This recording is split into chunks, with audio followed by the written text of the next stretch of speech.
Welcome to Audiobook Heaven.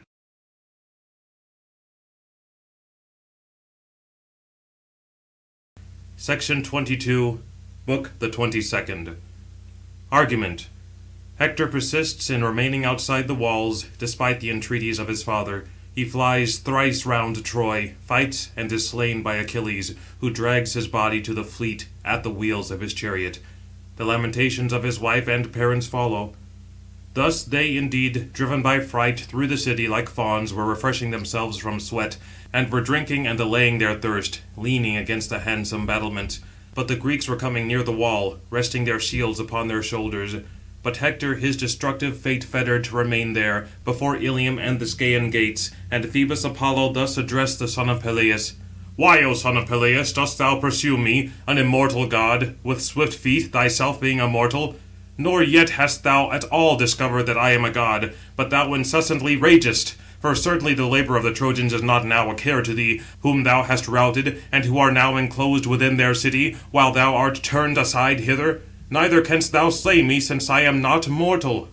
But him swift-footed Achilles, greatly indignant, addressed: "Thou hast injured me, O far-darter, most destructive of all gods, having now turned me away hither from the wall. Certainly many had now seized the earth with their teeth, before they had arrived at Ilium. But now hast thou deprived me of great glory, and hast preserved them easily. For thou didst not at all dread vengeance after. Certainly I would punish thee, if the power at least were mine." Thus saying, he went towards the city, greatly elate, hastening like a steed which bears away the prize, with his chariot, which striving hard, runs swiftly over the plain. So Achilles briskly moved his feet and his knees. But him aged Priam first beheld with his eyes, rushing over the plain, all shining like a star which rises in autumn, and its resplendent rays shine among many stars in the depth of the night, which by name they call the dog of Orion. Very bright indeed is this, but it is a baleful sign, and brings violent heat upon miserable mortals. So shone the brass round the breast of him running. But the old man groaned, and smote his head with his hands, raising them on high. And groaning he cried out greatly, supplicating his dear son. But he stood before the Scaean gates, insatiably eager to fight with Achilles. But the old man piteously addressed him, stretching out his hands: "O Hector, do not, my beloved son, await this man alone, without others, lest that thou shouldst speedily draw on fate, subdued by the son of Peleus, since he is much more powerful. Cruel would that he were only as dear to the gods as he is to me. Quickly then would the dogs and vultures devour him lying low. Surely sad grief would then depart from my heart. He who has made me deprived of many and brave sons, slaying and selling them into far distant islands. For even now the Trojans being shut up in the city, I cannot see my two sons, Lycaon and Polydorus, whom Theothe bore to me, queen among women. But if indeed they live at the camp, surely we will afterwards redeem them with brass and with gold, for it is within. For aged Altes, renowned by fame, gave many things to his daughter. But if they are already dead, and in the mansion of Hades, grief will be to my soul, and to their mother, we who gave them birth. But to the other people the grief will be shorter, if thou shouldst not die, subdued by Achilles. But come inside the wall, O my son, that thou mayest save the Trojan men and women, nor afford great glory to the son of Peleus, and thou thyself be deprived of thy dear life. Moreover, pity me, wretched, yet still preserving my senses, unhappy, whom the Saturnian sire will destroy by grievous fate upon the threshold of old age, having seen many evils, my sons slain, my daughters dragged captives, their chambers plundered, and my infant children dashed upon the earth in dire hostility, and my daughters-in-law torn away by the pernicious hands of the Greeks, and myself perhaps the last, the raw-devouring dogs, whom I have nourished in my palaces, the attendants of my table, the guards of my portals, will tear at the entrance of the gates, after some one, having stricken or wounded me with a sharp brass, shall take away my soul from my limbs, and who drinking my blood will lie in the porch, infuriated in mind.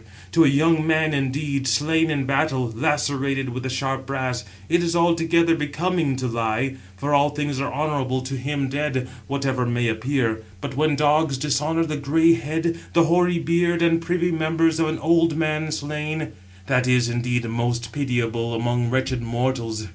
The old man spoke, and tore out the hoary locks with his hands, plucking them from his head. Nor did he persuade the mind of Hector. But his mother then on the other side, wailing, shed tears, laying bare her bosom, whilst with the other hand she laid forth her breast, and shedding tears, addressed to him winged words. O Hector, my son, reverence these things, and pity me myself. If ever I afforded thee the grief-lulling breast, remember these things, O dear son, and being within the wall, repel this hostile man, nor stand a foremost adversary to him. Wretched one! For if he shall slay thee, neither shall I mourn thee on thy couch, my dear offspring, whom I myself brought forth, nor will thy rich dowered wife. But far away from us both, the swift dogs will devour thee at the ships of the Greeks. Thus weeping, they twain addressed their dear son, supplicating him much. Nor did they persuade the mind of Hector, but he awaited huge Achilles coming near. And as a fierce serpent at its den, fed on evil poisons, awaits a man, but direful rage enters it, and it glares horribly, coiling itself around its den. So Hector, possessing inextinguishable courage, retired not, leaning his splendid shield against a projecting tower. But indignant, he thus addressed his own great-hearted soul. Ah me, if indeed I enter the gates and the wall, Polydamas will first cast reproach upon me, he who advised me to lead the Trojans towards the city in this disastrous night, when noble Achilles arose to battle, but I did not obey. Certainly it would have been much better. And now, since by my injurious obstinacy I have destroyed the people, I fear the Trojan men, and the long-robed Trojan women, lest some one inferior to me should say, Hector, relying on his own strength, hath destroyed the people. Thus will they say, but it would have been far better for me, slaying Achilles in the encounter, to return, or gloriously to be slain by him for the city. But if now I shall lay down my bossed shield and stout helmet, and resting my spear against the wall, I myself going shall come before renowned Achilles, and promise that we will give to the Atrides to lead away Helen, and all the numerous possessions along with her, whatever Paris brought to Troy in his hollow barks, and who was the origin of the contention, and at the same time that we will divide others, as many as this city contains, among the Greeks. But again I should exact an oath from the elders of the Trojans, that they would conceal nothing, but divide all things into two portions, whatever treasure this delightful city contains within it. Yet why does my soul discuss such things? I dread lest I, going, should reach him, but he pity me not, nor at all respect me, but slay me, being thus naked as a woman, after I have put off my armour. Nor indeed is it now allowed to converse with him from an oak, or from a rock, as a virgin and a youth. A virgin and youth converse with one another. But it is better to engage him in strife, that as soon as possible we may know to which indeed the Olympian Jove will give glory. Thus he pondered, remaining. But near him came Achilles, like unto the helmet-shaking warrior Mars, brandishing upon his right shoulder the dreadful Pelian ash. But the brass shone around, like unto the splendour either of a blazing fire, or of the rising sun. Then as tremor seized Hector, he perceived him, nor could he remain there any longer, but he left the gates behind him, and fled affrighted. But the son of Peleus rushed on, trusting to his swift feet. As a falcon in the mountains, the swiftest of birds, easily dashes after a timid pigeon, she indeed flies away obliquely, but he, close at hand, shrilly screaming, frequently assails, and his spirit orders him to seize her. Thus eager he flew right on, but Hector fled in terror under the wall of the Trojans, and moved his fleet limbs. Then they rushed by the prospect ground, and the wind-waving fig tree, always under the wall, along the public way, and reached the two fair flowing springs, where the two springs of the eddying Scamander rise. The one indeed flows with tepid water, and a steam arises from it around, as of burning fire, whilst the other flows forth in the summer time, like unto hail, or cold snow, or ice from water. There, at them, are the wide, handsome stone basins, where the wives and fair daughters of the Trojans used to wash their splendid garments formerly in time of peace, before the sons of the Greeks arrived. In this direction they ran past, the one flying, but the other pursuing, from behind. A brave man indeed fled before, but a much braver swiftly pursued him, since they did not seek to obtain a victim's or bull's hide, such as are the rewards of men for speed, but they ran for the life of horse-breaking Hector. And as when prize-winning solid-hoofed steeds ran very swiftly round the course, and a great reward is proposed, either a tripod or a woman in honour of a deceased hero, So they thrice made the circuit of the city of Priam with their swift feet, and all the gods beheld. Then to them the father of men and gods commenced an address. Alas, certainly I behold with mine eyes a beloved hero pursued round the wall, and my heart is grieved on account of Hector, who has sacrificed many thighs of oxen to me, upon the tops of many veiled Ida, and at other times again in the highest places of the city. But now indeed noble Achilles pursues him on swift feet around the city of Priam. But come, deliberate, O ye gods, and consider whether we shall preserve him from death, or shall subdue him now, being brave, at the hands of Achilles, the son of Peleus. But him the blue-eyed goddess Minerva then addressed. O father, hurler of the white thunder, collector of dark clouds, what a word hast thou spoken! Dost thou wish to liberate from sad death a man, being mortal, long ago destined to fate? Do it, but all we, the other gods, will not assent to thee. Her then the cloud-compelling Jupiter answering addressed. Take courage, Tritonia, beloved child. I by no means speak with serious mind, but I wish to be mild to thee. Do as is the inclination, nor delay at all. Thus speaking, he incited Minerva, already prepared, and springing forth, she descended down from the heights of Olympus. But swift Achilles pursued Hector, incessantly pressing upon him, and as when a dog pursues the fawn of a deer in the mountains, having roused it from its lair, through both glens and thickets, and although panic-stricken it crouches down beneath a brake, yet tracking it he runs continually on until he finds it, so Hector eluded not the swift-footed son of Peleus, as often as he would rush against the Dardanian gates, towards under the well-built towers, if perchance they might aid him with missile weapons from above, so often, previously anticipating him, he turned him away towards the plain, whilst he himself always flew on the side of the city. And as in a dream one cannot pursue a fugitive, neither can the one escape the other, nor the other pursue, so the one could not overtake the other in his speed, nor the other escape him. But how then could Hector have escaped the fates of death, if Apollo had not for the very last time met him, who aroused for him his courage and swift knees? But noble Achilles nodded to the people with his head, nor permitted them to cast their bitter weapons at Hector, lest some one, wounding him, should obtain the glory, and he himself come second. But when for the fourth time they arrived at the fountains, then indeed the sire raised aloft his golden scales, and placed in them the two fates of death, bearing long sleep, this of Achilles, but that of horse-breaking Hector. Holding them by the middle, he poised them, and the fatal day of Hector inclined, and sunk to Hades. But Phoebus Apollo left him. Then the blue-eyed goddess Minerva approached the son of Peleus, and standing near, addressed to him winged words. Now, O illustrious Achilles, dear to Jove, I hope that we too shall bear back great glory to the Greeks at the ships, having slain Hector, although being insatiate of war. Now certainly it is no longer possible for him to escape us, not even if far-darting Apollo should toil much, throwing himself at the feet of the aegis-bearing father Jove. But do thou now stand and revive, but I, approaching with thee, will persuade him to engage thee face to face.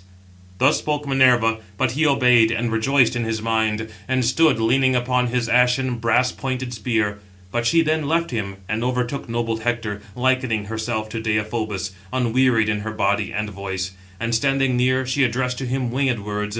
O brother dear, certainly swift Achilles now greatly presses on thee, pursuing thee with rapid feet round the city of Priam. But come now, let us stand and awaiting repulse him. But her mighty crest-tossing Hector in turn addressed. Deiphobus, certainly thou wert ever before by far the dearest to me of my brothers, the sons whom Hecuba and Priam produced.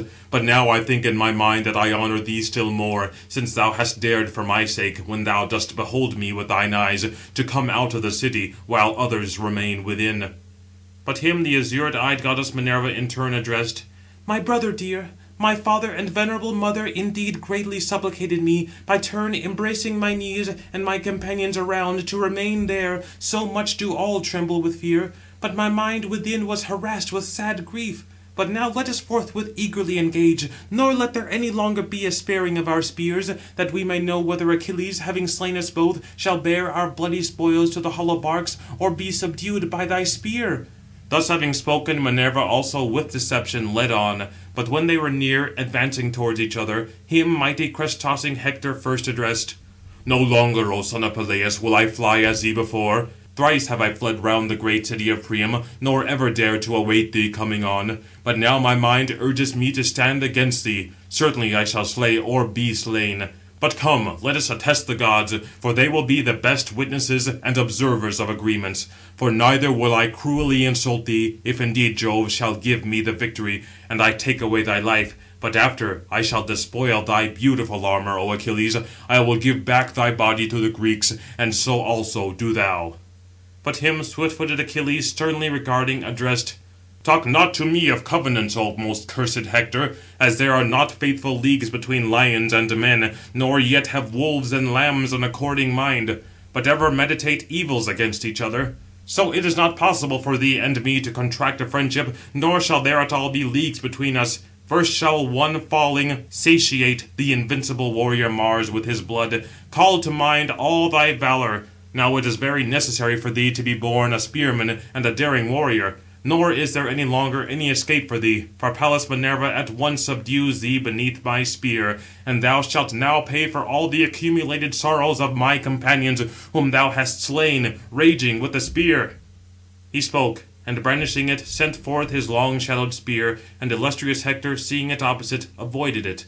For looking before him, he sunk down, and the brazen spear passed over him, and was fixed in the earth. But Pallas Minerva plucked it out, and gave it back to Achilles, and escaped the notice of Hector, the shepherd of the people. Then Hector addressed the illustrious son of Peleus, Thou hast erred, O godlike Achilles, nor art thou yet acquainted with my fate from Jove. Certainly thou didst say so, but thou art a prater, and very subtle in words, in order that dreading thee, I may be forgetful of my strength and courage. But not in my back, whilst flying, shalt thou thrust thy spear, but shalt drive it through my breast, rushing right on, if God grants this to thee. But now in turn avoid my brazen spear, but now in turn avoid my brazen spear. Would that thou mightest now receive it all in thy body. Then truly would the war become lighter to the Trojans, thou being slain, for thou art the greatest bane to them. He spoke, and brandishing, sent forth his long-shadowed spear, and struck the centre of Pelides' shield, nor missed, but the spear was repelled far away from the shield. But Hector was enraged, because his swift weapon had fled in vain from his hand, and stood dejected, for he had not another ashen spear. Then he called upon the white-shielded Deiphobus, greatly shouting, and he asked him for a long spear. But he was not near him, and Hector perceived in his mind, and said, Alas, without doubt now the gods have summoned me to death, for I indeed thought the hero Deiphobus was by my side, but he is within the wall, and Minerva has deceived me. But now is evil death near me, nor far away, neither is there escape. Certainly this long since was more agreeable to Jove, and to the far-darting son of Jove, who formerly propitious preserved me. But now, on the contrary, fate overtakes me. Nevertheless I will not perish cowardly, and ingloriously at least, but having done some great deed to be heard of even by posterity. Thus having spoken, he drew his sharp sword, which hung below his loins, both huge and strong, and with collected might rushed forward like a lofty soaring eagle, which swoops to the plain through the gloomy clouds, about to snatch either a tender lamb or a timid hare. Thus Hector rushed forward, brandishing his sharp sword. Achilles also rushed on, and filled his soul with fierce rage. He sheltered his breast in front with his shield, beautiful, curiously wrought, and nodded with his shining helmet, four-coned. But the beautiful golden tufts, which Vulcan had diffused in great abundance round the cone, were shaken. As the star Hesperus, which is placed the brightest star in heaven, proceeds amongst the other stars in the unseasonable time of night, so it shone from the well-sharpened spear, which Achilles, designing mischief to noble Hector, eyeing his fair person where it would best yield. But the beautiful brazen armour, of which he had despoiled great Patroclus, having slain him, covered the rest of his body so much, yet did there appear a part where the collar bone separated the neck from the shoulders, and where the destruction of life is most speedy. There noble Achilles, eager, drove into him with the spear, and the point went out quite through his tender neck.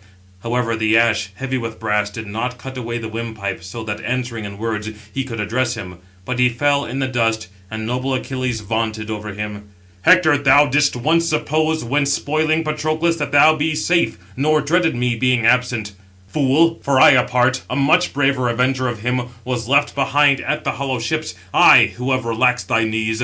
The dogs indeed and birds shall dishonourably tear thee, but the Greeks shall perform his funeral rites. But him, crest-tossing Hector, growing languid, then addressed, I supplicate thee by thy soul, thy knees, thy parents. Suffer not the dogs to tear me at the ships of the Greeks, but do thou indeed receive brass in abundance, and gold which my father and venerable mother will give thee, and send my body home, that the Trojans and wives of the Trojans may make me dead partaker of a funeral pyre." But him swift-footed Achilles sternly regarding addressed: "Dog, supplicate me not by my knees, nor by my parents, for would that my might and mind in any manner urged me myself, tearing thy raw flesh to pieces, to devour it. Such things hast thou done to me, so that there is not any one who could drive away the dogs from thy head, not even if they should place 10-fold and 20 times such ransoms, bringing them hither, and even promise others. Not even if Dardanian Priam should wish to compensate for thee with gold, not even thus shall thy venerable mother lament thee, whom she has borne, having laid thee upon a bier, but dogs and fowls shall entirely tear thee in pieces." But him crest-tossing Hector, dying, addressed: "Surely well knowing thee, I foresaw this, nor was I destined to persuade thee. For truly within thee there is an iron soul. Reflect now, lest to thee I be some cause of the wrath of the gods, on that day when Paris and Phoebus Apollo shall kill thee, though being brave, at the Scaean gates." As he spoke thus, the end of death overshadowed him, and his soul, flying from his limbs, descended to Hades, bewailing its destiny, relinquishing vigour and youth. But him, although dead, noble Achilles addressed: "Die, but I will then receive my fate whensoever Jove may please to accomplish it, and the other immortal gods." He spoke, and plucked the spear from the corpse, and then laid it aside, but he spoiled the bloody armour from his shoulders. But the other sons of the Greeks ran round, who also admired the stature and wondrous form of Hector, nor did any stand by without inflicting a wound. And thus would some one say, looking to his neighbour: "O strange! Surely Hector is now much more gentle to be touched, than when he burned the ships with glowing fire." Thus would some one say, and standing by would wound him. But swift-footed Achilles, after he had despoiled him, standing amongst the Greeks, spoke winged words: "O friends, leaders, and princes of the Greeks, since the gods have granted us to subdue this hero, he who did as many mischiefs as did not all the others together, come, let us make trial round the city with our arms, that we may learn concerning the Trojans what mind they have, whether they are about to desert the citadel, he being slain, or intend to remain, Hector being no more. But why does my mind within me deliberate these things? Patroclus lies at the ships, an unwept, unburied corpse, and him I shall never forget, as long as I am amongst the living, and my dear knees move for me. And though they forget the dead in Hades, yet will I remember my beloved comrade even there. But come now, ye youths of the Greeks, singing a paean, let us return to the hollow ships, and let us bring him. We bear back great glory. We have slain noble Hector, whom the Trojans throughout the city worshipped as a god." He spoke, and was meditating unseemly deeds against noble Hector. He perforated the tendons of both his feet behind, from the heel to the instep, and fastened in them leather thongs, and bound him from the chariot, but left his head to be trailed along. Then ascending his chariot, and taking up the splendid armour, he lashed the horses to go on, and they, not unwilling, flew. But the dust arose from him, while trailed along, and his azure locks around approached the ground, and his entire head, once graceful, lay in the dust. For Jupiter had then granted to his enemies to dishonour him in his own fatherland. Thus indeed his whole head was denied with dust. But his mother plucked out her hair, and cast away her shining veil, and wept very loudly, having beheld her son. And his dear father groaned piteously, and all the people around were occupied in wailing and lamentation through the city. And it was very like to this, as if all Ilium from its summit were smouldering in fire. With difficulty indeed did the people detain the old man, indignant with grief, anxious to rush out from the Dardanian gate. For rolling in the mud, he was supplicating all, addressing each by name: "Desist, my friends, and permit me alone, grieved as I am, going out of the city to approach the ships of the Greeks. I will supplicate this reckless, violent man, if perchance he may respect my time of life, and have compassion on my old age. For such is his father Peleus to him, he who begat and nurtured him a destruction to the Trojans, but particularly to me above all has he caused sorrows. For so many blooming youths has he slain to me, for all of whom I do not lament so much, although grieved, as for this one, Hector, keen grief for whom will bear me down even to Hades. Would that he had died in my hands, for thus we should have been satisfied, weeping and lamenting, both his unhappy mother who bore him, and I myself." Thus he spoke, weeping, but the citizens also groaned. But among the Trojan dames, Hecuba began her continued lamentation. "O my son, why do wretched I live, having suffered grievous things, thou being dead? Thou who by night and day wast my boast throughout the town, and an advantage to the Trojan men and women throughout the city, who received thee as a god. For assuredly thou wast a very great glory to them when alive. Now, on the contrary, death and fate possess thee." Thus she spoke weeping. But the wife of Hector had not yet learned anything. No certain messenger going informed her that her husband had remained without the gates. But she was weaving a web in a retired part of her lofty house, double, splendid, and was spreading on it various painted works. And she had ordered her fair-haired attendants through the palace to place a large tripod on the fire, that there might be a warm bath for Hector returning from the battle. Foolish! Nor knew she that far away from baths, azure-eyed Minerva had subdued him by the hands of Achilles. But she heard the shriek and wailing from the tower, and her limbs were shaken, and the shuttle fell from her to the ground. And immediately she addressed her fair-haired attendants. "Come hither, let two follow me, that I may see what deeds have been done. I heard the voice of my venerable mother-in-law, and to myself the heart within my breast leaps up to my mouth, and the limbs under me are benumbed. Surely some evil is now near the sons of Priam. Oh, that the word may be far from my ear! I dread lest brave Achilles, having already cut off noble Hector alone from the city, may drive him towards the plain, and even now have made him desist from the fatal valour which possessed him. For he never remained among the throng of warriors, but leaped out far before, yielding in his valour to none." Thus having spoken, she rushed through the palace like unto one deranged, greatly palpitating in heart, and her attendants went along with her. But when she reached the tower and the crowd of men, she stood looking round over the wall, and beheld him dragged before the city. But the fleet steeds drew him ruthlessly toward the ships of the Greeks. Then gloomy night veiled her over her eyes, and she fell backwards, and breathed out her soul in a swoon. But from her head fell the beautiful headgear, the garland, the net, and the twisted fillet, and the veil which golden Venus had given to her on that day when crest-tossing Hector led her from the palace of Aetion, after he had presented many marriage gifts. Around her in great numbers stood her sisters-in-law, and sisters who supported her amongst them, seized with stupor unto death. But when she again revived, and her soul was collected in her breast, sobbing at intervals, she spoke among the Trojan dames. "Hector, O wretched me! Then we were both born to a like fate. Thou indeed in Troy, in the mansions of Priam, but I in Thebe, beneath woody Placus, in the palace of Aetion, who himself ill-fated reared me, ill-fated being yet a little child. Would that he had not begotten me! Now, however, thou goest to the mansions of Hades beneath the recesses of the earth, but leavest me in hateful grief, a widow in the dwelling, and thy boy yet such an infant, to whom thou and I unfortunate gave birth. Nor wilt thou be an advantage to him, O Hector, for thou art dead, nor he to thee. For even if he shall escape the mournful war of the Greeks, still will labour and hardship ever be to him hereafter, for others will deprive him of his fields by changing the landmarks. But the bereaving day renders a boy destitute of his contemporaries. He is ever dejected, and his cheeks are bedewed with tears. The boy in want shall go to the companions of his father, pulling one by the cloak, another by the tunic, and some of these pitying shall present him with a very small cup, and he shall moisten his lips, but not wet his palate.